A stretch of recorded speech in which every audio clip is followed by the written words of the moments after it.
Hello and welcome to Our American States, a podcast from the National Conference of State Legislatures. I'm your host, Ed Smith. And the work gets done in the middle.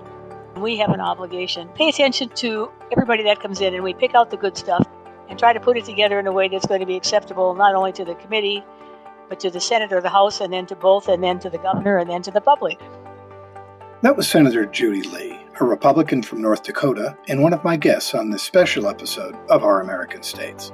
This episode is the fourth and final show in a series celebrating and exploring the 50th anniversary of NCSL. On this episode, the focus is on legislators. There are 7,386 state lawmakers in the 50 states, and another 192 serving in bodies in the U.S. territories and the District of Columbia. The number of people who have ever served in a colonial, territorial, or state legislature is impossible to arrive at with any precision. But I pressed political scientist Pev Squire, my invaluable guide for this series, and he estimates, based on total numbers that are known for a few states, that 200,000 to 250,000 people have served since the first meeting of the Virginia House of Burgesses in 1619. On this podcast, I wanted to better understand who the people are who have served as legislators over the centuries, how those in office now look at the institution, and the perspective of others who have spent their careers studying legislatures. I contacted Senator Lee to get the perspective of someone who has both long tenure in the legislature and a bit of life experience. With more than 30 years under her belt as a lawmaker, she fit the bill. Lee sees partisanship as a barrier to working effectively and social media as an amplifier. People are more likely to believe something that they picked up on some post than they are likely to believe the people who are whom they may have helped elect. She thinks legislators need to focus on the substantive and complex issues of concern to their constituents, and solving those problems, she says, means listening to everyone. And once you get into it, listen to the details, you find out that you got to work with everybody else, or most everybody else, to get to a good final result. And it's never perfect. That's why you come back and do it again next time. Legislators in our colonial assemblies, territorial legislatures, and our modern state legislatures have been grappling with those details for centuries. The people who made up legislative bodies changed over the years, though they were all men until the late 19th century. Squire, a professor at the University of Missouri and one of the foremost academic experts on state legislatures, points out that while members of early colonial legislatures tended to be from the wealthy class, a different sort of lawmaker emerged in new legislatures in the growing country. And with the transition to the national era, in the early state legislatures, you start seeing more so-called backwoodsmen, people from the frontier getting elected. Daniel Boone, for example, serving in Virginia. When you get to the territorial era, and that's truly, in most cases, frontier living, the big change was that instead of having more established middle-aged and older legislators, you had a lot of very young men serving in the territorial legislatures, so that they would be generally in their 20s or 30s. Farmers were always well represented in legislatures, and increasingly were joined by professionals, think bankers and lawyers, who had both the flexibility in their jobs and the means to serve in what were usually low-paid positions. Turnover in legislatures was very high in the first half of the 19th century and even later, Squire says, and then things slowly began to change. Starting early in the 20th century, there's a movement to pay legislators a little better. There are concerns about reforming them to make them perform better. So their reputations were never stellar, but they did improve a little bit in the 30s, 40s, and 50s as the sort of early movement towards professionalizing the legislature took hold. That change continued into the modern era, but even now, Squire points out, legislatures do not necessarily reflect the makeup of the country, in large measure because a limited number of people have the flexibility in their jobs to serve. He notes that while legislators are much more diverse than they were a generation ago, white middle-aged males tend to still be dominant. And again, that's in large part because you have a lot of legislatures that don't pay well. And so it's hard for people in the middle of their working careers to take time away to serve in the legislature. It has changed, and you can see the change when you look over how things are different today from, say, in the 1950s and 1960s. But the state legislative population today still isn't sort of representative at large of the overall population. In the 1960s, a series of Supreme Court decisions established what is referred to as one person, one vote. One of the biggest changes for state legislatures came in 1964 with the ruling in Reynolds v. Sims, which mandated state legislative districts be of about equal size in population, a ruling that meant far fewer legislators from rural districts. Carl Kurtz was a senior manager at NCSL who worked for one of the organizations that combined to form NCSL in 1975. Kurtz, who holds a PhD in political science, also continued to do research. He surveyed legislators on a number of issues over the years, was able to track changes in their makeup. Once the fallout of the Reynolds v. Sims decision worked its way through legislatures, Kurtz says, there was a sharp decline in the number of farmers serving legislatures. Another change was a little surprising. We tend to think about this as rural versus urban, but the first thing that really happened was a huge growth in the number of suburban legislators, not so much urban. It was the suburban districts that were substantially underrepresented. Younger legislators also came in during that period, Kurtz said. The younger also meant more open to change, and that's what created a fertile ground for the kind of legislative strengthening movement that took root in the late 1960s and early 70s.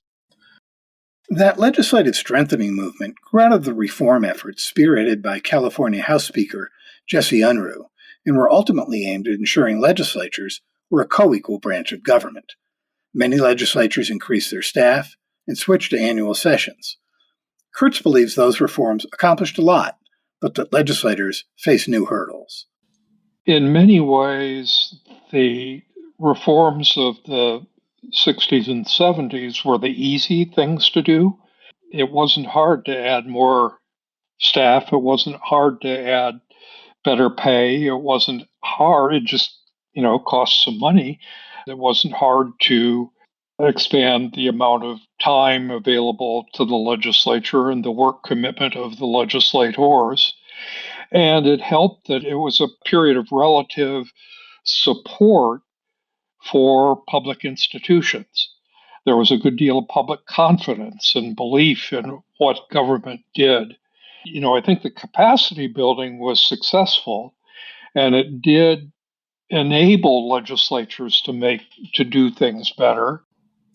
But now, Kurtz says, along with others inside and outside legislatures, partisanship and polarization are increasingly serious challenges to the deliberative process at the core of legislating. One of the things that we worry about in today's legislatures is a decline in deliberation, the ability to talk through issues, give a hearing to all sides. People are too dug in. Another thing that has changed in legislatures is the diversity of those who serve. While legislatures were all male and largely all white for most of their existence, they've changed a lot, especially in the last 50 years. In 1975, for example, there were 609 women serving in state legislatures, about 8% of the total. Now there are 2,451 female lawmakers, or about 32%. There are also about an equal percentage of women serving in some sort of leadership position. There also have been significant increases in the number of Black, Latino, Asian, and Native American legislators, along with those elected from the LGBTQ+ community. But one thing that has not changed is a steady trend over the last several decades where legislators report they are working longer hours in their legislative role. Kurtz, in surveys 10 years apart, found legislators reported spending more time on their elected jobs, and a new survey from NCSL found legislators reporting that their legislative job took, on average, 74% of the time of a full-time job. Emily Rocco at NCSL, who worked on the survey, said it's not too surprising that lawmakers need to put in longer hours. Access to legislators is different now, too, than it was 20 years ago. We've got remote participation. for committees or for sessions. There are so many ways that constituents can get in touch with their members now, whether it's social media or email or showing up in person or phone calls, all the traditional ones, in addition to now a whole slew of digital access to members. That the complexity of what members are trying to navigate is shifting. And so we're seeing an increase in interim work, studies, or commissions to look into things in greater detail. For all the changes in legislatures in the last several decades, including the election of more women and people of color, Rocco says the profile of legislators in the most recent survey is not too surprising. The average state legislator, based on the data we collected, is male, a member of the baby boomer generation, and white. And when we compared the survey results with U.S. Census Bureau data, we also learned that the average legislator has higher post-secondary degree attainment and is more affluent than the average American household.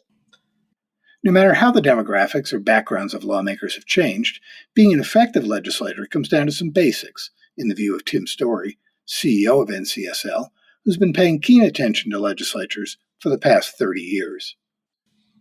I think the traits that make someone an effective legislator today probably not a whole lot different than they have been since legislatures were founded over 400 years ago on this continent and over 1,200 years ago in Western civilization.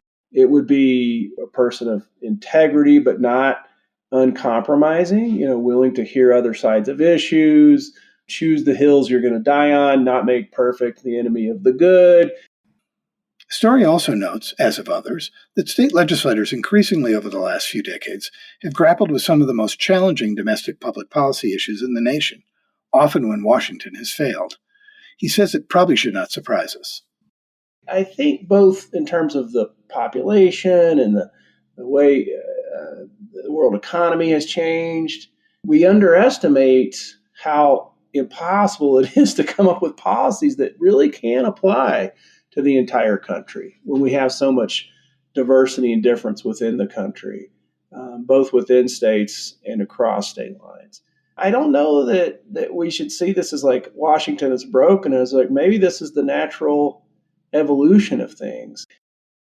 Senator Wayne Harper, Republican of Utah and the current NCSL president, thinks working together will be critical for legislators over the coming decades.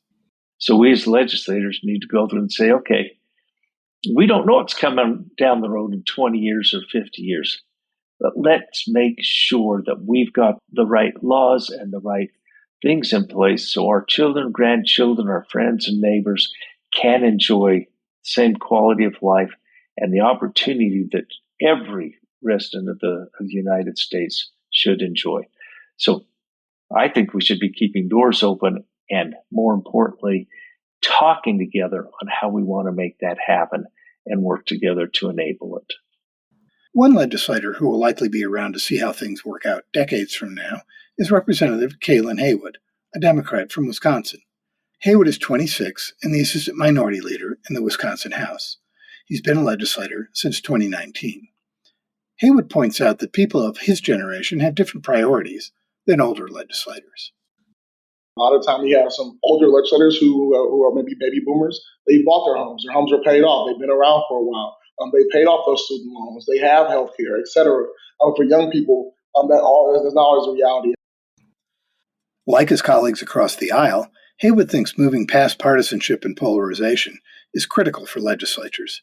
And if he's right about his generation, they may be the force to get past it. I think young people are not interested in talking about partisan politics anymore. We want to get to the core of the issues. Legislators are working longer hours in their legislative roles. They're grappling with increasingly complex policies. Their efforts are often dogged by partisanship, and their ranks are slowly giving way to a younger and more diverse group. Where does that leave them and their institutions? In Tim Story's estimation, a pretty good place.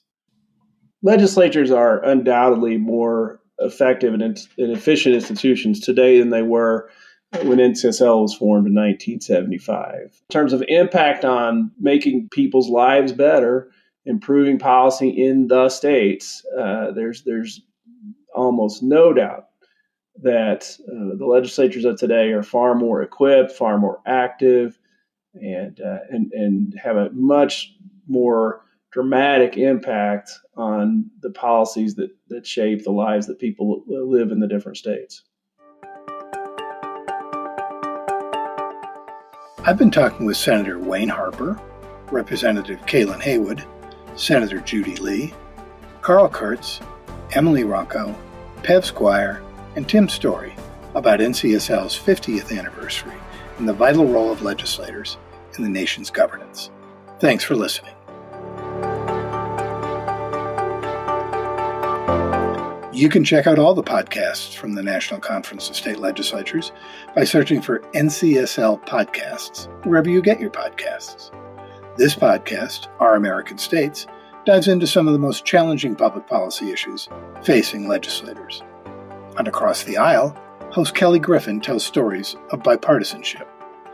Also check out our special series, Building Democracy, on the history of legislatures.